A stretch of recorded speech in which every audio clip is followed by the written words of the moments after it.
AI is going to be part of the future, a big part of the future. Maybe a bigger part of the future than some of us want it to be, but nonetheless, a big part of the future. And I think it's going to be really interesting and very difficult, I think, to see how it's going to play out in the space of education. This is a really important and very prevalent topic at the moment. I've got lots of thoughts all around the topic. You know, the pros, the cons, is it ruining education? Is it exposing its flaws? What's it doing? I think it's doing everything, right? And I'm keen to break all of those aspects down and hear everyone else's thoughts, and especially, you know, you guys coming from other countries as well. That would be very interesting. Some of us from different educational backgrounds, currently educating our kids in different ways. So it would be really, really interesting. Jon, did you want to jump in and add something? Yeah, and I just kind of want to set the stage for our discussion too. You know, here in the US, I've seen a bunch of headlines regarding AI in education lately, including a bunch of people who are tweeting about it. Here, yeah, yes, I still call it tweeting because I'm an old school Twitter guy as opposed to X. But yeah, like I'm seeing all these different things. So a couple weeks ago, I read an article about the headline, and I'm paraphrasing here, but basically said like everyone is cheating their way through college using AI, right? Like that was the headline there. And then I saw another one where a teacher after 3 years quit, and talks about how AI is basically replacing any learning that is happening in the schools. And I think it's just, it's definitely an appropriate time to just have this conversation of like, what do we do with AI? And is it actually destroying education, or is it exposing some of the flaws of traditional education that exist? And that's kind of like the premise I had. I actually put out a poll a week ago, super scientific, because, you know, I had a total of 17 people answer the poll. So therefore, you know, this is the end all be all polls regarding education. But most of the people who commented on the poll and answered it said that it's not necessarily ruining education. And they think it's instead exposing some of the things that maybe need to change in the conventional way that we do education. I just kind of wanted to kind of set up the stage of like what I've been looking at. I mean, and I do this professionally. This is what I look at all the time, is like, what are the new and emerging ways that kids are learning? And I think there's two ways that AI can go. It will amplify the effort that kids put into it. So if kids want to be lazy, it will amplify that laziness and just trying to answer the questions. But if kids want to really explore deeply into something and are highly interested in it, it will amplify their curiosity. And that's kind of my premise and my frame of reference that I have with AI. And so I'd love to hear kind of your thoughts there before we maybe even jump into what AI is doing or could do. Yeah, sure. Firstly, when's the peer review journal coming out, Jon? 17 respondents on an X poll. Yeah, it's totally super scientific.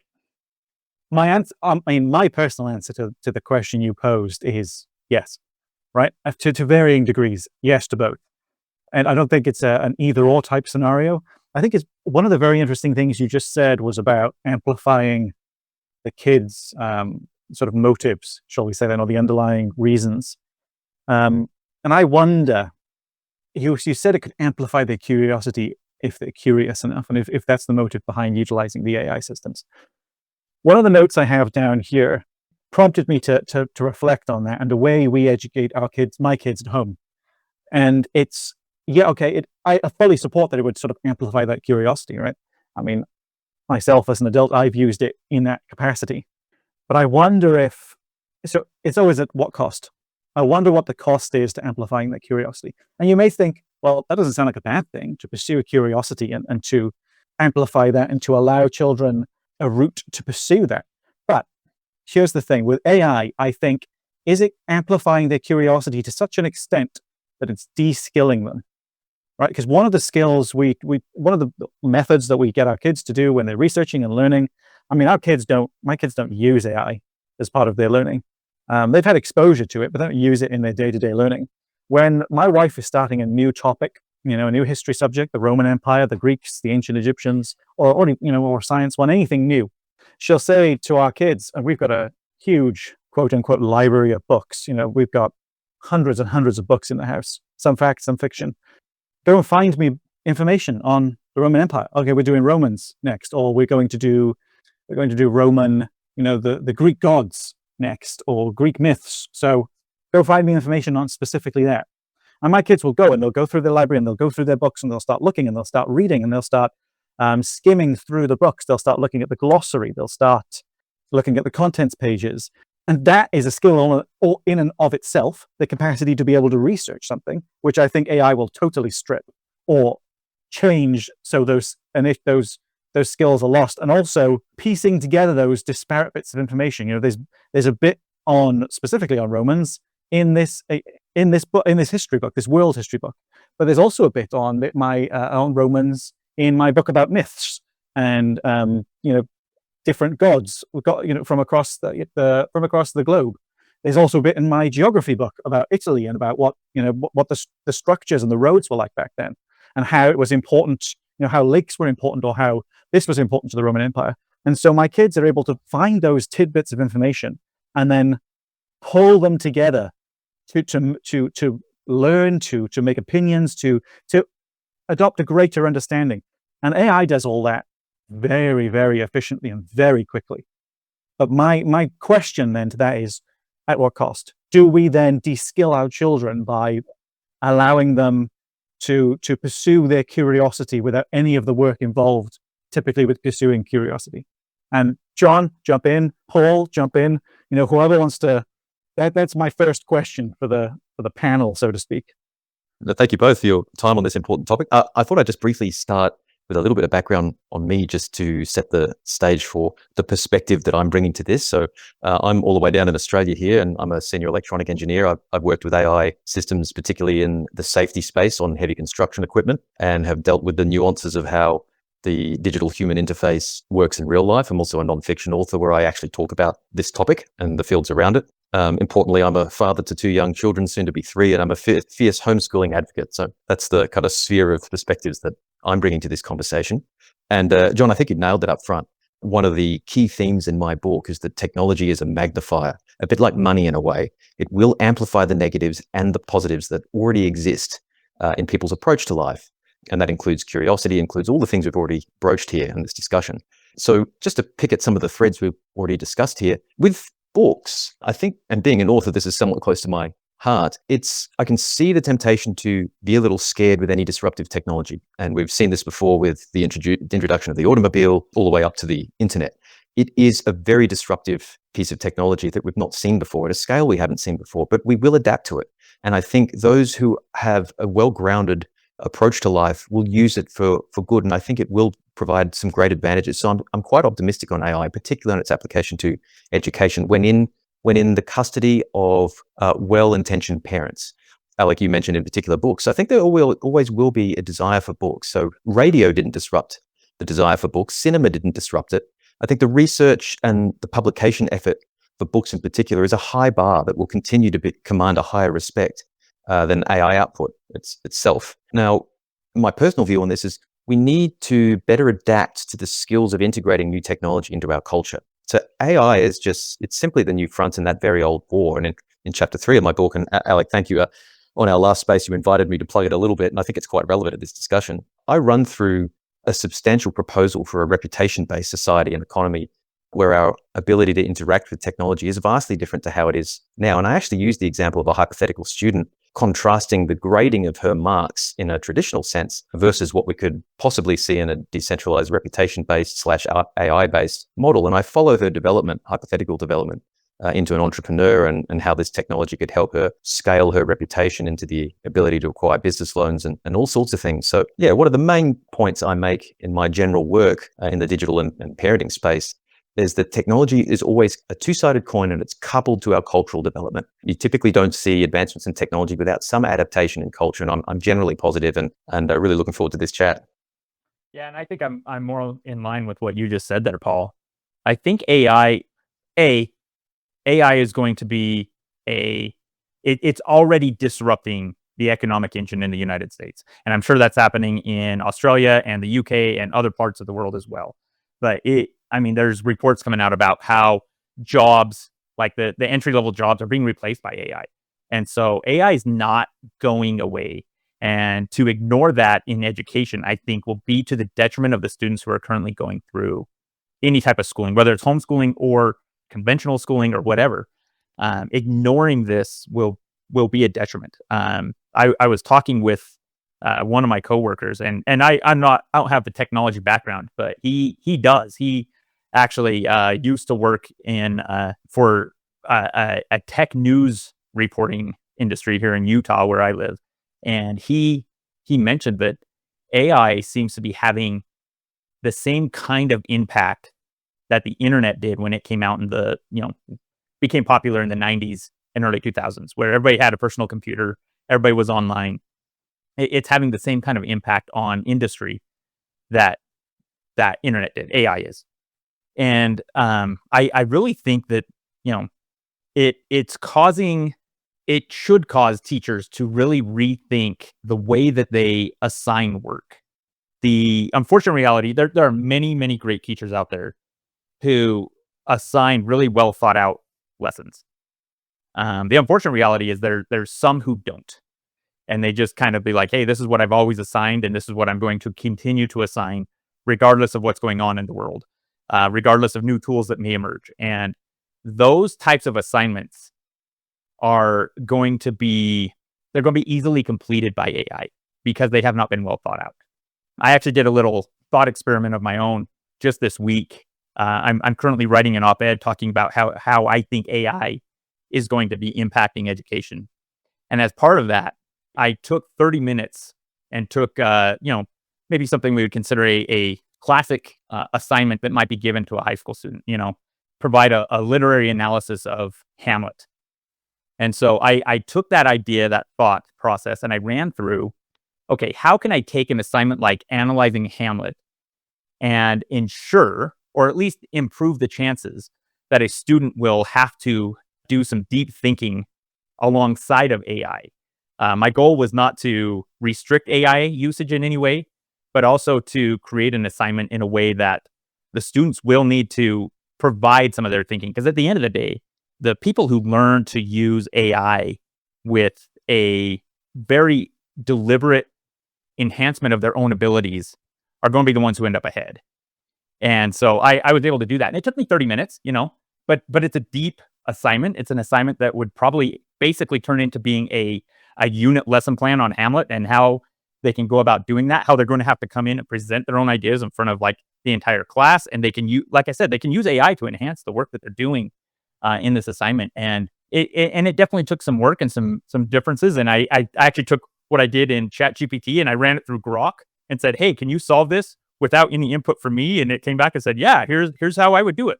And so I took that information back to ChatGPT and improved the assignment even that way. And so I think the things that we give that students for, a long time have probably thought of as busy work, students will continue to offload to AI. But when we give those students some deep, meaningful assignments, if we give them their own science experiment where the numbers are messy and the data is hard to calculate, those are the types of assignments that will be meaningful to the student, but will hopefully have an impact and help improve the education environment for those students. Jon, that's such a really good point. I wonder then if what you're saying is that the advent of technology through AI and this intangible thing that is AI will force teachers to essentially think more, and therefore the students to think more. It will force learning to become more real world through the intangible nature of AI.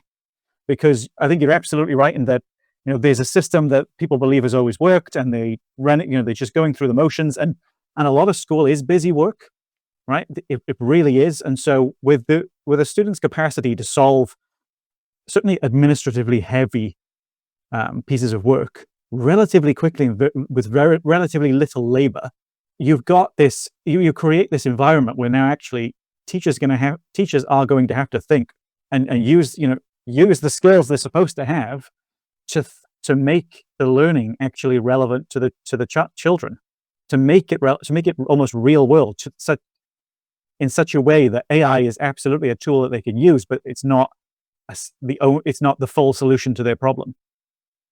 Yeah, and I wish I could say that I think public schools will be forced to change and adapt.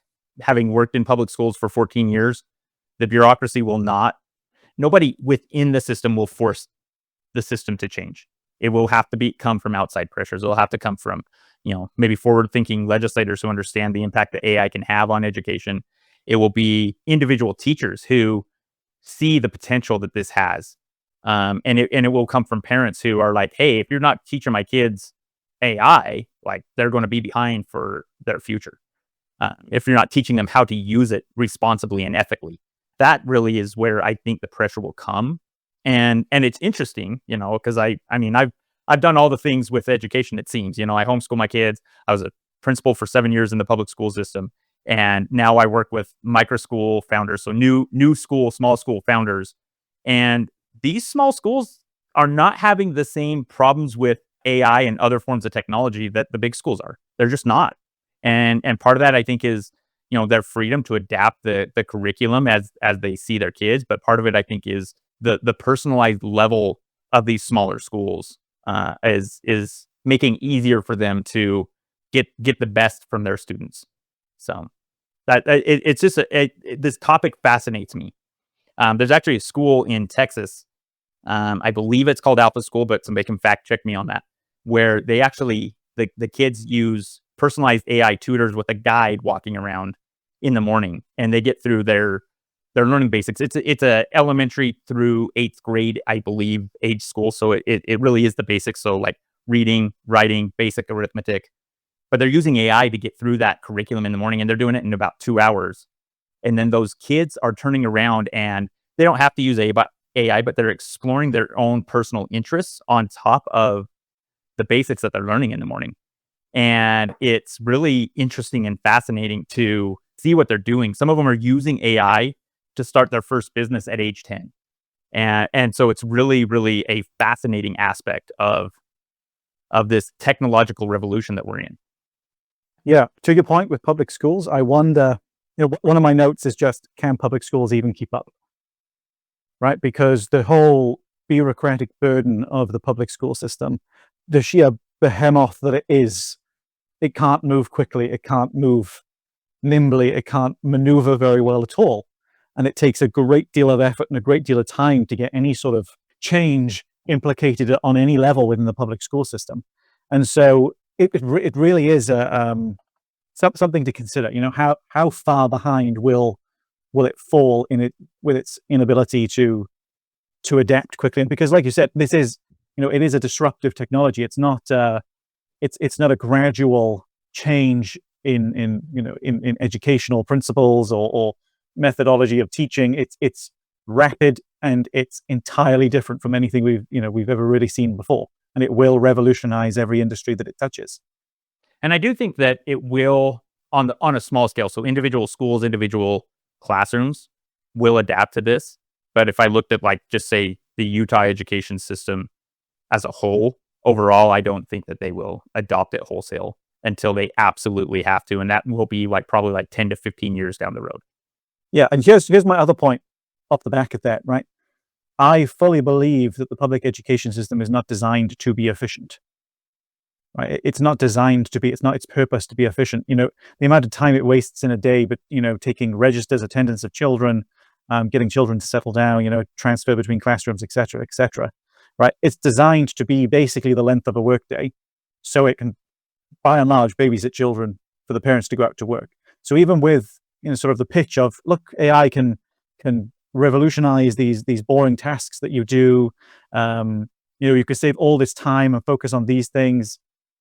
It needs to occupy the same amount of time it occupies every single day, because it just wouldn't work if it was more efficient.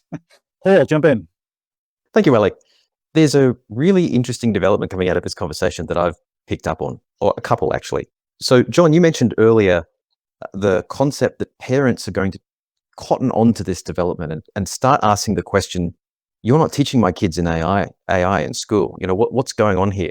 And what struck me when you made that comment is that's an example of parents noticing something about what's happening in their child's education, which I think is largely absent today in the main scale. And I feel like that could be the beginning of a funnel that will onboard more people into homeschooling. Could it be the catalyst we need at scale to really draw parents' attention to what is already, quite a, as you said, Alec, an inefficient system at best that's slow to adapt. John, you mentioned something about the public school will take maybe 10 years to adapt. I mean, that's 2 lifetimes in technology. So that's an interesting thing that I hadn't actually thought of before. If it brings awareness to the deficiencies of the current behemoth, then yay for homeschooling in my mind. One of the other threads that I got out of this conversation so far is the difference in scale. John, you mentioned this as well. You said something like the small schools and maybe the independent schools aren't having the problems in this area that the big ones are. And in my mind, that overlays what we started this discussion with, and that is the technology magnifies what's already there. And I feel like the small environments typically maybe have more investment already in the children, and they're adopting it in a way that supports their existing paradigm. And whereas the big ones, it's just magnifying the problems that are already there. And to the point, going back to my first comment, that maybe this will become more noticeable to parents. I've also noticed that this disruptive technology is bringing in, as all disruptive technologies do, new opportunities to learn. And one of the big areas is prompt engineering. Now, that domain is already registered, by the way, .com. I wanted to register it myself, but someone's got in there ahead of me. It's going to be a very big thing. How do you use this tool efficiently to augment your existing skills? I used AI extensively to discuss the structure and content of my nonfiction book, for example, and it allowed me views into my own thought processes that reduced the friction between what was going on in my mind and what I wanted to place in front of my readers' eyeballs. And I found that that was a skill that I needed to hone and refine, despite the fact that I've worked in technology for almost 2 decades. And that's enabled me to get my work out and my thoughts out into the public with less friction.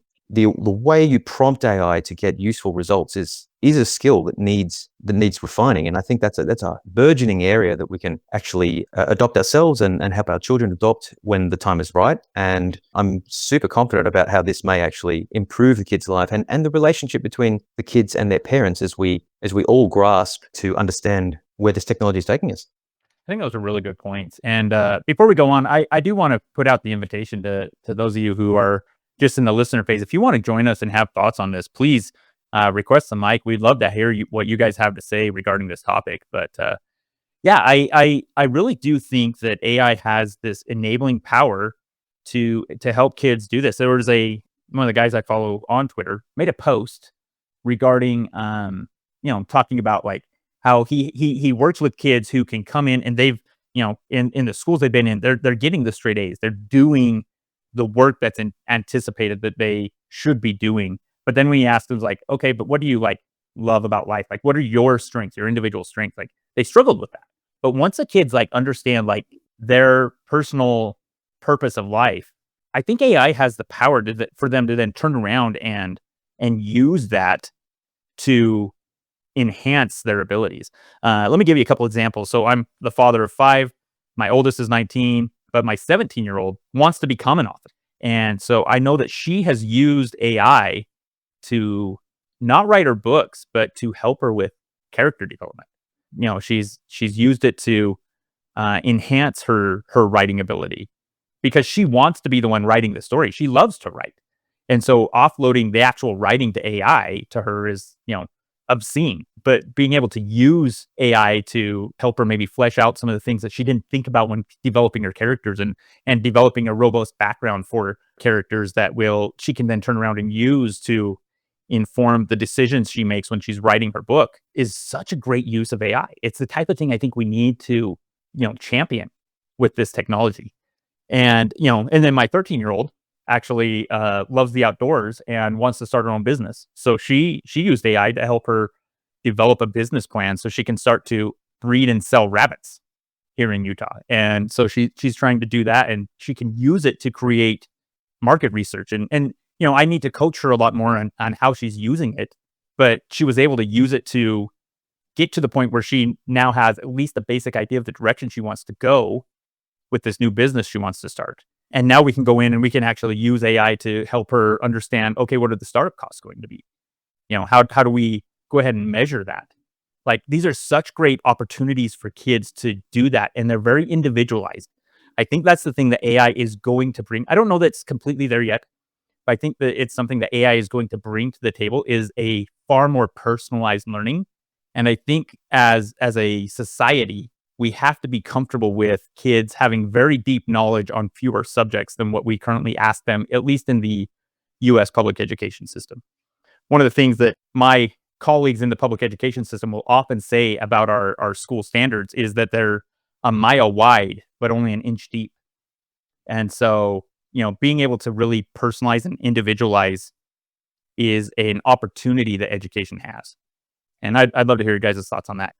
Those use cases that you just described, John, those are the perfect applications for AI. Right? And I think it's that case of it being supplementary and supportive.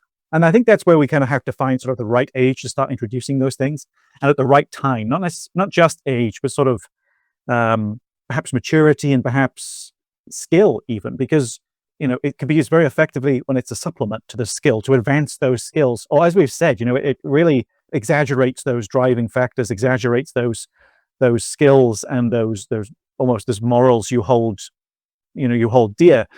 But our kids need to have the chance to develop the foundation of those first, right? Because otherwise we run the risk of AI, developing those skills for our kids or building the foundation of those skills for our kids. I mean, that's exactly how I've used AI to amplify my job, my career. But it's you're right, John, in that it's not there yet. I've noticed my own mistakes in using AI that I would only know through my experience within the industry I'm in. And so there's certainly that level of oversight that's still really needed right now. And that comment around personalization, I mean, that's exactly the direction it's going to go and the biggest advantage it will have. And that's why, the micro schools, the homeschooling element, they're much quicker to adopt that technology because they have the maneuverability and the personalization element in heaps within the educational model. What I'd be really interesting to think is how, again, public school system, but also, larger private schools, how they would manage, 30 plus children in their class, all having a very individualized education, right? Because the only way the model works is 30 plus children getting the same education, being taught the same things in the same way. And that's the only way they can manage a class of that size. And so what that would look like, whether it would even look like anything, because as you said, John, we're maybe 10 years from public school adopting this as sort of in any major way. So it's really interesting how it will play out and how the adoption will play out, and whether it will either radically change the way bigger schools operate, like the public school system, or bigger private schools, or whether it will just sort of, I don't know what the other path is, but how it will change it is something to keep a close eye on. Paul? The supplementary and supportive role of this technology is, I think, the key. You mentioned there, Alec, finding the right age and the right environment to do so. And what jumped out at me about that statement is an idea that I've also been fleshing out recently, and that is the time to wallow in digital illiteracy is passing. And parents will need to upskill in this and own this transition.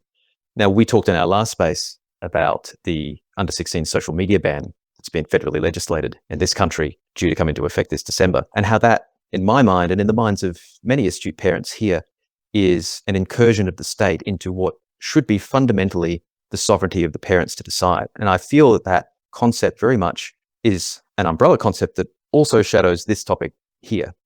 So parents do need to take custody of what this means and personalize that process of introducing in a productive way this technology, in the same way that they are charged with protecting them against the dangers of social media. And we've all spoken before about that manifesting in all sorts of different ways, like keeping tablets out of the hands of impressionable children at young ages and so forth. As with all things, parents need to model desirable behavior and skills. So their parents must first and foremost acquire those behaviors and skills themselves. And that's very much a personalized process. So although AI itself is new and uncharted, I think it still fits that same established pipeline, if you will, of parents taking ownership in filtering the real world as appropriate to their children and integrating that, which comes our way, into their developmental experiences. Yeah, I was just going to say, I think that's such a good point that you made there, Paul, is like, parents definitely need to lead the way in the use of AI. Because again, my position when it comes to AI in schools is an outright ban is the wrong move. But so is the unguided use of AI. Because AI, things like hallucinations in AI exist. It happens. So kids need to be taught how to look for that. and skills that develop critical thinking with the use of AI are going to be so important to adaptation and the adoption of this technology, this tool. Being able to, if you offload everything to AI, you're doing it wrong. And if you ban AI, you're doing it wrong. It has to have that human element in there for the appropriate use within the school system. And I was going to say, kind of coming back to what you were saying, Fatherhood Reforged, with schools can adapt. They can adopt this. They can set up systems to where kids are learning at their own pace, and there's schools that have this as their model for learning. Acton Academies are one of the ones that I'm thinking of right now, where every single one of those kids are at a different learning level, but they've set up their system in a way that they still have that community feeling of a classroom, but kids are able to go at their own pace. And they're not huge schools, and you start to lose that ability the larger the school is. But they absolutely can implement this and make this something that is happening within the framework of the current system, without really making too many major changes. That's really my point there is this can happen in a public school system, but it's going to take the will of the school system to actually do it. That's interesting. Interesting. And it's always the question, is the will there? How much work and how much effort is there, and how many champions are there for this to take root in some way, shape, or form? I want to touch on something interesting then, that we're sort of, it's kind of touching on everything we just talked about, and it's one of Paul's specialties, so I'm sure he'll have lots to say. And that is, where do we run the question, at what cost? And I'll play devil's advocate throughout all of this whole spaces, but where do we stand on how much data we end up giving these AI systems? How much of our children's data do we end up giving these AI systems? And how much do our children willingly give them if they're adopted at a school level? It's one of those real tricky things to consider, because we tend to, especially because it's not a person, or not just a person, but you run the risk that AI can become very, or currently is, and can be very personable with you, right? And it can create this fake, or this facade of trust, right? Because they're very good at being polite. They're very good at giving you praise. They're very good at doing that right now. And so you get this sort of back and forth where it's like, well, okay, how much information am I actually giving you, and how much are my children giving you completely without their knowledge whatsoever? And certainly when that you think of that on a wider school system, like a private school setting, or a public school setting, where you don't have oversight of what's going on in those classrooms, how much is your children giving, and who are they giving it to? Because people aren't going to install this tech into the public school system for the benefit of mankind. There's going to be a company that does this, a company that houses the data, a company that does this. What's going to happen? Perhaps you can jump in here, Paul, given this is much more closely aligned with your expertise. But I think it's just something to ponder, something to really think about when we're because we're giving it very personal information about ourselves as well. And that's, the flip side is that's arguably how you use it best. To your comments, Jon, about using it to complement your skill set and to develop these very the use cases of your daughters, using it for improving her becoming an author and for helping them start up a business. I wonder what everyone's thoughts are on this. Yes, I do have a lot to say on this. In fact, I devote an entire chapter in my book to this topic of trust. It's very nuanced and very important to understand. So I posted a short video this week, pretty much on this, on the need for parents to guard against the leak of identifying data into the digital arena for their children. I write about two types of trust that we conflate in the modern world, particularly with our interaction with technology. I coined the terms relational trust and institutional trust. Now, the relational trust is the type of thing you experience with your neighbor next door. It's something that's built over time through a sequence of exposures of vulnerability, micro exposures of vulnerability that encourage people to risk themselves in ever increasing ways. And key to that type of relationship, or that type of trust, is the ability to mutually uphold the relationship. So there's somewhat equal power in that relationship with your neighbor. You might lend your neighbor some tools, and if they return them on time and in good condition, then you'd be willing to do something of greater value for them in the future. But if they don't return them at all or whatever, then the relationship is severed and they suffer from that. So that's relational trust. So on the other end of the spectrum, you have institutional trust. That's the type of relationship you may have with your insurance company. So there is a degree of trust there, but there's certainly a large power asymmetry. And I go into the details of what that means. Now, our relationship with AI is that type of institutional trust. There's a large power imbalance, and the temptation is to conflate it with the relational neighborly type trust because of the intimate nature of the conversations that we have with it. It's completely understandable.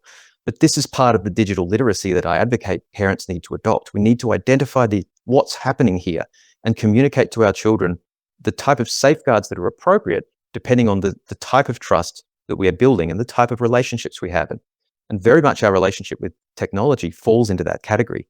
So I see parents leak exploitable information about their children, particularly to AI, but in the real world as well, that very much imposes upon them a digital shadow that has the potential to burden them with a form of pre-established presence in adulthood, in the adult world. And our kids deserve to begin adulthood with a clean digital slate. And I just see that somewhat absent from mainstream discussion. So in terms of cost, there's going to be an increasing burden on parents to really understand the nuances of this stuff. And as I mentioned before, just in this conversation, the ability to live in digital illiteracy no longer serves us. We're going to be forced to educate ourselves in new areas. And that's an exciting thing. And I think, again, going back to that, maybe this is an on-ramp into homeschooling.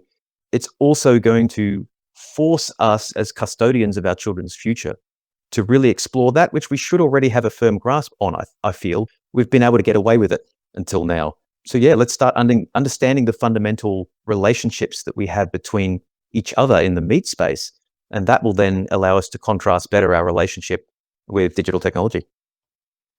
And I want to jump in here too. I mean, I think this idea of privacy and data security has been in the news here in the U.S. For good reason. So the government is contracting with a company by the name of Palantir, and it sounds like they're going to start compiling all of the data that individual government bureaucracies have and are siloed away from each other. And so it's such a great question that you posed there, is what do we do about our students' data, our children's data? And I think it's something that still might need to be solved. I don't have the answer for that one, but I like Paul's point of as parents, we need to be teaching them what it means to be safe online, what it means to protect your personal identifiable information. That's definitely something that needs to be addressed. Yep, absolutely. I think the two biggest concerns, I think the overall is this idea that parents need to take responsibility and need to be aware and active and proactive. And I think a lot of parents aren't, for many different reasons, right? And I'm not saying it's purely. I'm not saying it purely as a negative thing personally to those parents. I'm just saying some parents, the cost of living, busy lifestyles, falling into that trap, right? The mindset of outsourcing education to the state sort of can sometimes go hand in hand with parents taking not as much interest as they should in their children's education because they feel someone else is doing it, right? And I think the other big concern that you mentioned there, Paul, is conflating the institutional trust with relational trust. That is a huge risk, I think, and one that I fully believe is on parents. And I think really the schools in particular are going to find it difficult to catch up, but I think the responsibility should be falling to the parents and not the school. I think the responsibility should always be falling to the parents and not to the school per se, at least first and foremost, to equip our children to really understand, look, this isn't a person, right? And as intimate as as intimate knowledge as we're sharing with it, and as friendly as it can seem, as polite as it can seem, this isn't a person. This isn't something you can offer relational trust to quote you, Paul. You have to remember this is a company. And I think, much like pharmaceutical industry, the risk is people think, well, they're making drugs to take care of us, to help us, to better mankind and the healthcare of all. But we also have to remember that the pharmaceutical industry is an industry like every other. It's a business.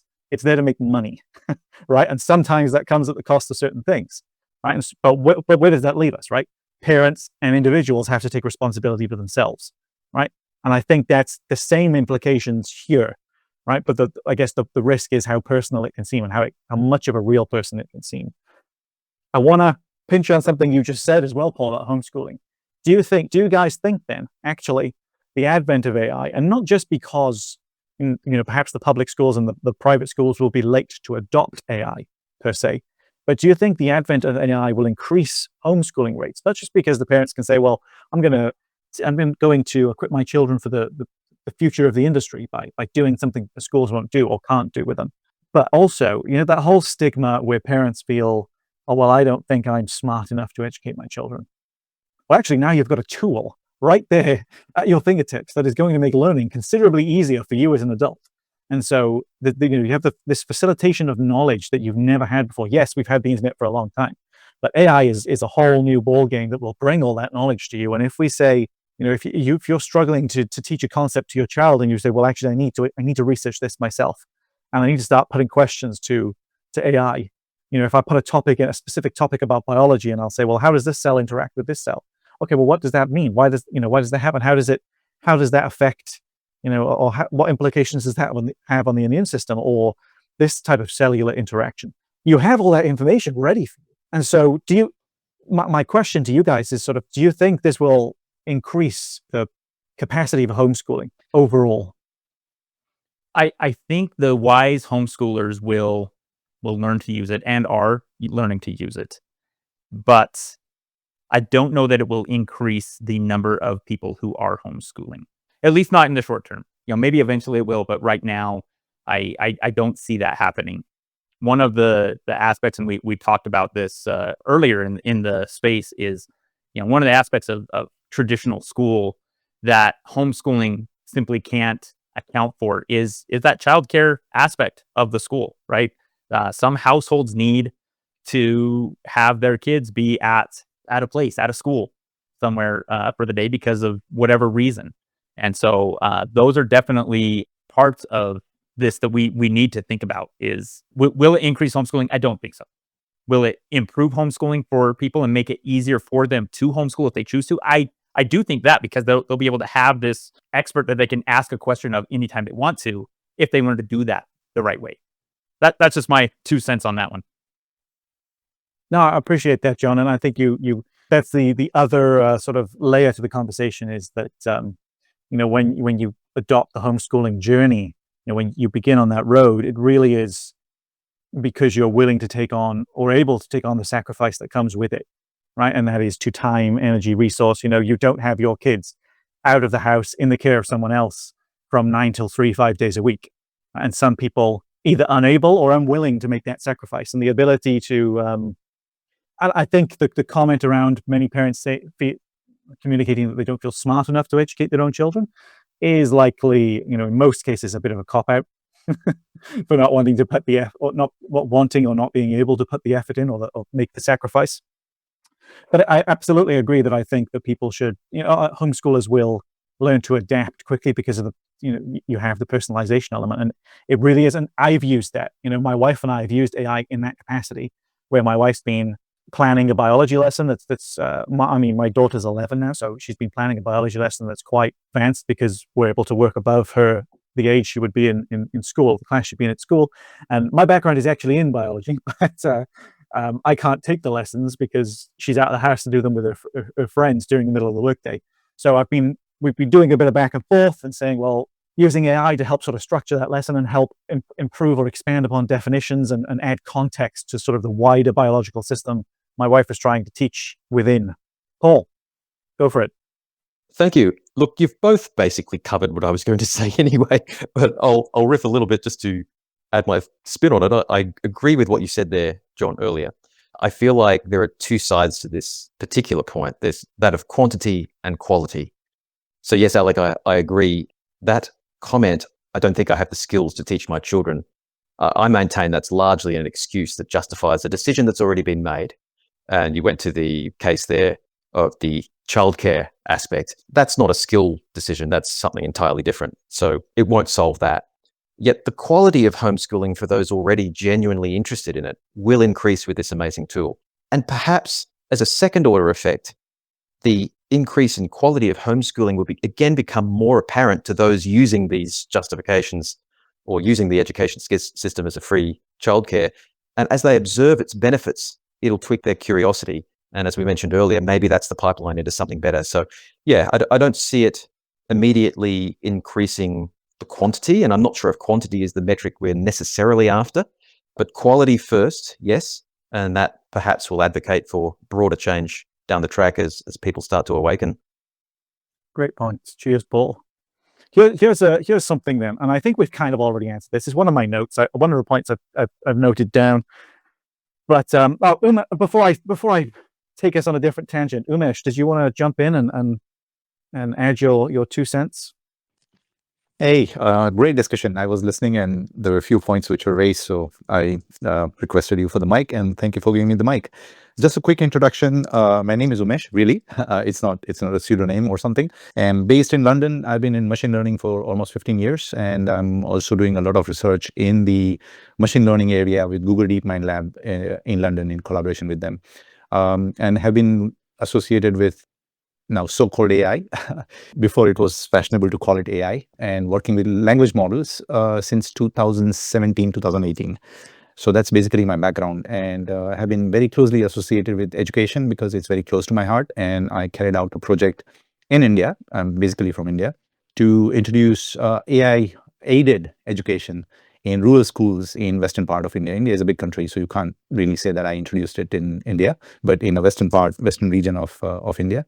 And one of the biggest challenges that India and specifically the rural communities have is good quality of teachers. The teacher wages are very, very low, and only people who wants to basically just earn from their education get into the education field. So that was the biggest challenge. The parents were not the challenge. Parents always wanted their children to get educated, but they didn't have the resources. So this basically is the technology that I see as an enabler. However, like, there are many thoughts about the discussion that has taken place today here. Very good discussion, very, very interesting discussion. And there are a few points that I wanted to bring from my experience. One point is I like the, I think it was Paul or you said that this might be an enabler. And I truly believe that this is going to be an enabler. And I'll give you an example. There are many parents in India, even well-to-do parents who are sending their kids to the best of best private schools, are now using AI to either help kids in doing their homeworks or even planning the lessons. And that's becoming more and more apparent too. And this is basically bringing out even the, what do you call, the pitfalls or the challenges of the traditional education system that we have worldwide, is that it is not keeping pace with changing lives. And the parents are realizing, so I had many discussions with quite a few parents and realized that they are waking up to this. I'm based in London. I'm trying to even get some schools in my borough to adopt or adapt to this change, and finding it extremely difficult. And when talking to parents here, it seems like there is a large gap between the developing world and the developed world, so to say. Parents are still relying so much on education system that they don't believe that they need to leverage this tool, which is in a way is kind of right, so to say, because you rely on experts to plan the things, but experts themselves are so behind as far as AI is concerned that this might actually create a new kind of a digital divide in our world, where countries which are adapting this technology because of the current limitations and everything will race ahead further 10 years down the line. If we project the kids who are studying currently, let's say in 8th or 10th standard of the school, or 10th year of the school, 10 years down the line will be joining workforce, and at that point in time you will see a vast difference between countries or societies which actually leverage these tools and those who didn't. So and unfortunately, I'm also part of Open UK, not unfortunately, fortunately, also part of Open UK AI Advisory Board, so where we are advising UK government to have a proper AI policy. And it is honestly speaking very appalling, the level of awareness and things are there even at the AI ministerial level. So that's where we are. So just wanted to kind of chime in with my thoughts here. Thank you. No, I appreciate Thank you, you Umesh. Wonderful. jumping in, Umesh. Like, that's can I just point out like how amazing technology is? Because here we are, you got a guy sitting in Utah, two guys in the UK, and a guy in Australia having a conversation about AI. Like, how amazing is that? Like, that's the mindset I'm hoping people within education can take. It really can be this enabling factor. And And I do think there will be this technological divide that Umesh pointed out that happens, but it doesn't have to be that way. It can be this amazing enabler of education across the world because of the expertise that an AI technology can bring. I think about, like, again, this idea of, like, if I wanted to have a philosophical debate with Plato, I could create an AI, and there's people doing this, an AI platform where you bring all of Plato's works in and you have a philosophical debate there. Like, that's amazing. Like, I don't need to go find an expert to do that.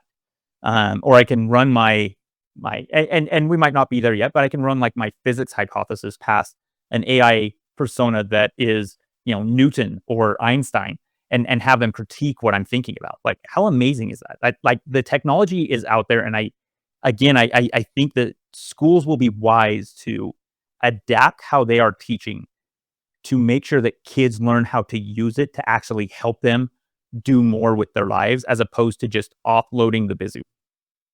Thank you, Jon. And I agree. This tech is amazing, isn't it? What a time to be alive. This conversation showcases the benefits, the contrast, the costs we talked of earlier. Completely on board with that. We should embrace that. But to you, Umesh, fascinating comments. Thank you for jumping in there. I actually had a follow-up question, if you don't mind. I'm curious about how are parents, in your observations, learning to use AI in lesson planning? Are there courses out there? Is there a need for coursework or materials for that particular application? Or do you think parents are just fumbling their way through? It feels like something that would benefit from some sort of formalization. So, Paul, what I learned in India is Microsofts and Googles of the world are driving that change. So basically, you have Google Gemini, which is now part of every phone, Android phone, which is sold. And you'll be amazed how even rural communities use advanced Android phones in India. And they all get this alert from Google in local language. So they are targeting, geo-targeting. And as you probably know, India has 22 official languages, and then there are 386 distinct language differences or dialects, so to say. And Google actually sends a message saying, oh, you can ask about lessons to Gemini. And then they try, and they have made this on-ramping, what I call, very, very easy for parents, and they are focusing a lot. So Microsoft is doing the same thing with Copilot, and now Meta has started, because Meta AI is now part of WhatsApp, and WhatsApp is one of the most primary tool of communication in India, and that's how they are getting introduced to AI. Now, this is because they have a very low resistance path in terms of regulation currently. Whereas in the UK, when I spoke to parents, some few of the parents who are using it, they primarily, none of them actually told me about Meta AI. Very few referred to Gemini, and most of them basically referred to ChatGPT. So I think in terms of messaging, there is a resistance, a regulatory resistance currently, because there is a responsibility, and you have advanced regulations coming up in the UK and Europe, where it's providing that friction or barrier to these companies from reaching out to parents. So this is what I saw as a complete distinction. Now, as far as planning lessons is concerned, in India, it was out of necessity, and partly in the UK also, it was out of necessity that parents actually adopted it. And then the parents who saw a big improvement or a big change in their life because they could plan a lesson for physics without actually knowing physics, it basically just started a kind of a viral thing in social media, where they started sharing their stories with other parents, because parents have their own groups and everything. So for example, if you take UK, you have Mumsnet, so you will find people posting on Mumsnet or Nextdoor, and that's how it kind of started spreading. So a few of the parents that I asked them, I said, where did you learn about this? Most of them basically ended up saying from other parents. And so basically you have these parents who work like mavens of this technology, and when they found the advantage of this, they basically told the other parents how easy it was. So it was all about the ease, and then they realized the importance and the power of this technology. Thank you for that. That's super interesting. Once again, the friction of the state rears its head. This is one of the issues I find with regulation and prohibition in particular that we spoke of earlier. So really appreciate your perspectives there on the onboarding in particular. So thank you. Yeah, thank you very much, Umesh. In fact, I'll add a small comment. I was actually, back in March, I was at a private AI event, and one of the takeaways was the Americans innovate to the point where regulation is difficult, and the UK regulates to the point that innovation is difficult. So the UK and wider Europe regulatory landscape is always quite strict and stifling. And this was in specific regards to AI. But I think we've covered quite a lot. And I had a couple extra points, but they've kind of sort of been covered by themselves in the sense that I think we've got this overarching, these two overarching themes, right? The first is AI is going to revolutionize education for the better. And the second is with a caveat that we realize as parents in particular that we have to be, we're custodians of our child's education as a whole. I don't just mean the academic side, I mean the whole word of education. And our responsibility is to use AI as a tool and not let it become a crutch, right? And not let AI be doing all the work our children should be doing, not letting AI, not de-skilling our children because of their reliance on AI, because of the ease of reliance on AI. I'd said some of the points, one of the big points I've got left was, for me, education is the passing down of knowledge, values, and virtues, right? And they can't be removed from one another. They're all, they're inextricably linked. But what happens if AI is doing all of the education? It's this faceless entity that doesn't really have values or virtues, or it has the values and virtues of its programmer, right? Or the company through which it's run, right? But that only becomes an issue if, we're sitting our children down in front of ChatGPT all day and ChatGPT is teaching them. We're the teachers, right? Ultimately, we're the teachers, and our AI is the tool that we can teach our children to use, right? And I think those are my closing remarks on it, on the state of AI and the future of education. I'd love to hear from Jon, Paul, Umesh, if you want to jump in. Anyone else, if they have any sort of closing remarks on this space? Yeah, I'm just going to kind of begin with where we started. Is AI has the possibility to ruin education if we don't teach the kids how to actually use the technology. If we ignore it, leave it off to the side, kids will make the rational decision to offload the busy work as they perceive it to AI, and they will become de-skilled, as you talked about. And so really, I do think we're at this technological crossroads, similar to when the internet became popular. AI, we're already seeing it disrupting jobs, and we're seeing it disrupt industries. And I'm not opposed to that, because that's how we get amazing new technologies and continue to have these advancements that improve our lives. But if we fail to teach our kids how to effectively use AI, we're doing them a disservice. And AI has, I think, this great, amazing potential to completely individualize education and create experts in so many amazing fields. And if we ignore that, it's to our detriment and to our students' detriment.